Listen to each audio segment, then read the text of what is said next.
आज तुम लोगों को क्लासरूम में नहीं, बाथरूम में पढ़ाऊंगा, और ऐसा सबक पढ़ाऊंगा कि जब जब बाथरूम में जाओगे मेरी याद जरूर आएगी। हमारे रास्ते से हट जाना, नहीं तो तेरे को सुला डालूंगा। बेटे बाप को नहीं सुलाते, बाप बेटे को सुलाता है। तेरी तो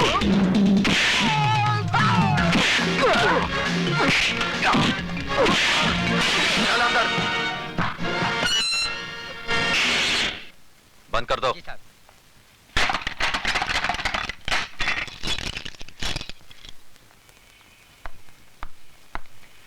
अब बता विजय, सिटी कॉलेज कब ज्वाइन किया? बस थोड़े ही दिन पहले। इसका मतलब यह हुआ कि तूने लंका में कदम तो रख दिया, लेकिन अभी तक पता नहीं कि रावण कौन है। कॉलेज तो विद्या का मंदिर कहलाता है, तू इसे लंका क्यों कह रहा है? इसलिए कि यह कॉलेज नहीं, मुजरिमों का अड्डा है। ड्रग्स, गुंडागर्दी, क्या कुछ नहीं होता यहां पर। और ये सब जानते हुए भी आप हाथ पे हाथ धरे बैठे हैं। क्या करूं?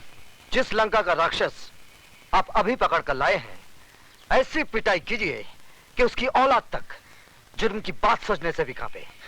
यह इतना आसान नहीं है विजय सक्सेना साहब। यह अधिकारी ताश की गड्डी का एक मामूली सा पत्ता है। इसके गुलाम बेगम बादशाह कितने रसूख वाले, कितने ताकतवर हैं, ये आप नहीं जानते। सारे हिंदुस्तान की पुलिस फोर्स मुजरिमों को सजा देने के बजाय उनकी ताकत, उनके रसूख का कितनी इज्जत के साथ बयान कर रही है। इसका मतलब आपका कॉलेज में आना, अधिकारी को गिरफ्तार करना, ये सब एक ढोंग था, नाटक था। नहीं विजय, बिल्कुल नहीं। लेकिन अधिकारी को अगर मैंने नहीं छोड़ा तो ऐसा नाटक शुरू होगा कि तुम अपने आप को बचा नहीं सकोगे। ऐसे शातिर बदमाश हैं कि कब दिन को रात में बदलते हैं, कुछ समझ में नहीं आएगा। वो आप कुछ नहीं कर पाएंगे। जिस लड़की की इज्जत लूटने की कोशिश की गई है, वो जब अदालत में खड़ी होकर बयान देगी ना, वो साला 7 साल के लिए अंदर जरूर जाएगा। वो बयान देगी तब ना। सुधा बयान जरूर देगी। तुम्हें इतना भरोसा है अपनी सुधा पर? बिल्कुल।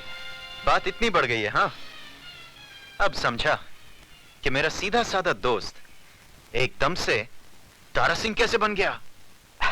अरे वो बात नहीं है जो तू समझ रहा है, वो स्वीटी की सहेली है। इसमें इतना घबराने की क्या बात है? लेकिन मैं उनसे कहूंगी कैसे? जैसे बॉबी में डिंपल कापड़िया ने कहा था, कयामत से कयामत तक में जूही चावला ने, और दिल में माधुरी दीक्षित ने, आई लव यू। वो पलट कर एक थप्पड़ मारेंगे और बोलेंगे कि मैं तुम्हारा प्रोफेसर हूँ या बॉयफ्रेंड। क्यों, प्रोफेसर बॉयफ्रेंड नहीं बन सकता? क्या उसे प्यार करने का हक नहीं है? हाँ है तो सही, लेकिन तुम्हारे भैया मुझे कुछ रूखे रूखे लगे। रुके रुके होते तो तेरी इज्जत बचाने के लिए खुद की जान को खतरे में ना डालते, बगल से ही चले जाते सूखे सूखे। यार तेरी बात में दम तो है। इसका मतलब सिर्फ मैं ही तेरे भैया पे ऊहू नहीं हूँ, वो भी मुझ पे ऊहू है। You are right, absolutely right. यानी कि आग दोनोह तरफ लगी हुई है। बिल्कुल। इससे पहले कि जमाने की फायर ब्रिगेड इस आग को ठंडा कर दे, इसे और भड़का दे।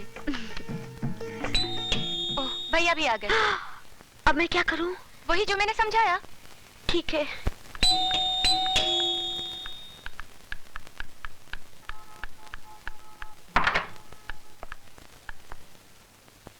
आप? जी मैं। स्वीटी कहाँ है? सीटी बजा रही है। जी? जी मेरा मतलब चाय बना रही है। बैठिए ना। मैं तो बैठूंगा ही, आप बैठिए। कहाँ? सामने। पास में नहीं बैठ सकती? पास में क्यों? जान पर खेलकर आपने मेरी इज्जत बचाई है। किसी का शुक्रिया इतनी दूर से कैसे अदा किया जा सकता है? शुक्रिया जबान के जरिए फासले से भी अदा किया जा सकता है। मगर फासले से आग कैसे भड़केगी? कौन सी आग? वो फायर ब्रिगेड की आग, जिसे जमाने के आने से पहले ही भड़कानी है। क्या? जमाने के आने से नहीं, जिसमें आत्माओं का नहीं, जिस्मों का मिलन करना है। क्या बक रही हो? वही माधुरी ने जो डिंपल के भाई से कयामत के रास्ते पे पका था। क्या? जूही ने चाय वाले के दिल में बका था। पर क्या? वही जो आपको बकना है। सॉरी, मुझे बोलना है। अब जो भी बोलना है जल्दी बोलिए। जल्दी कैसे बोलूं? ठीक है, आंखें बंद करके बोलती हूँ। I love you.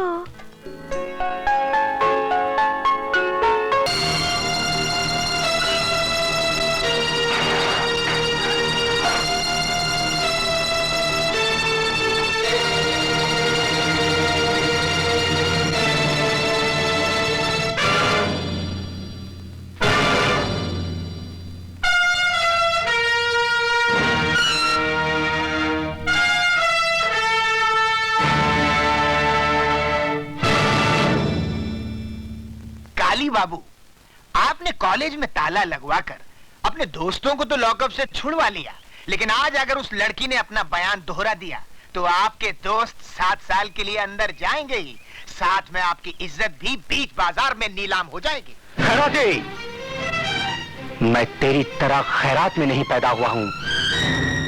काली नाम है मेरा, काली। जब मैं पैदा हुआ था तो मेरे बाप ने इतने धमाके किए थे कि पूरा शहर पहरा हो गया था। आज वैसा ही धमाका काली करेगा।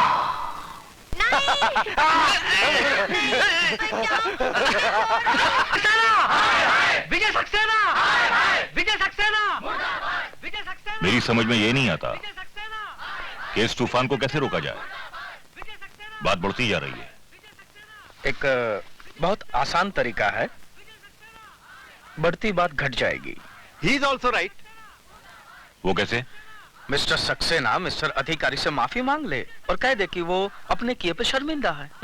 किस बात की माफी मांगूं? ज्यादा बनने की जरूरत नहीं है सक्सेना साहब। पूरा कॉलेज ये जान चुका है कि आपने अकेले में मौका पाकर सुधा वर्मा का हाथ पकड़ा। जब अधिकारी ने वो देख लिया और आपको लगा कि अब आपका मुंह काला हो जाएगा, तो आपने अपनी कालिख अधिकारी के मुंह पे पोत दी। Shut up! You dirty son of a bitch! Mister Saxena! Sir, इस आदमी को शर्म आनी चाहिए। यह सरासर मुझ पर झूठा इल्जाम लगा रहा है और साथ ही साथ उस मासूम लड़की को भी बदनाम कर रहा है। जी हाँ, ये सारी बातें हमें उस मासूम लड़की ने ही बताई है। आइए प्लीज। विजय सक्सेना! विजय सक्सेना! विजय सक्सेना! विजय सक्सेना! विजय सक्सेना! विजय सक्सेना! विजय सक्सेना! शांत हो जाइए। विजय सक्सेना! प्लीज शांत हो जाइए। सुधा, बेटे यहाँ आओ। आओ आओ बेटे, आओ।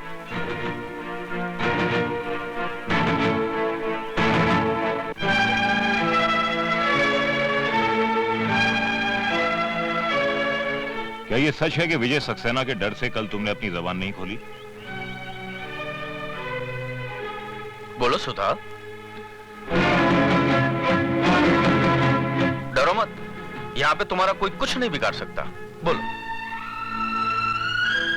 बोलो सुधा।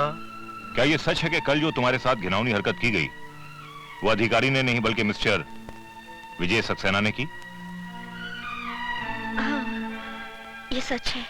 तुम्हारा दिमाग तो नहीं खराब हो गया? दिमाग इसका नहीं आपका खराब हो गया, वरना ऐसी गंदी हरकत आप कभी नहीं करते। सर ये झूठ है, एक साजिश है मेरे खिलाफ। सुधा को जरूर। क्या दुश्मनी है सुधा की आपसे? कोई वजह तो होनी चाहिए। जवाब दीजिए। सर मुझे कुछ नहीं मालूम, लेकिन ये... आप जाने या न जाने, लेकिन आपकी भलाई इसी में है कि आप अपने किए पे शर्मिंदा होइए और मिस सुधा और अधिकारी से माफी मांगिए। नहीं तो सर हम लोग स्ट्राइक कर देंगे। इस कॉलेज को आग लगा देंगे। आप लोग ऐसा कुछ नहीं करेंगे। आप लोग ऐसा कुछ नहीं करेंगे।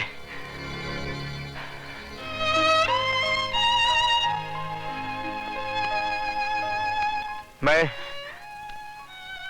आप लोगों से हाथ जोड़कर उस गुनाह की माफी मांग रहा हूं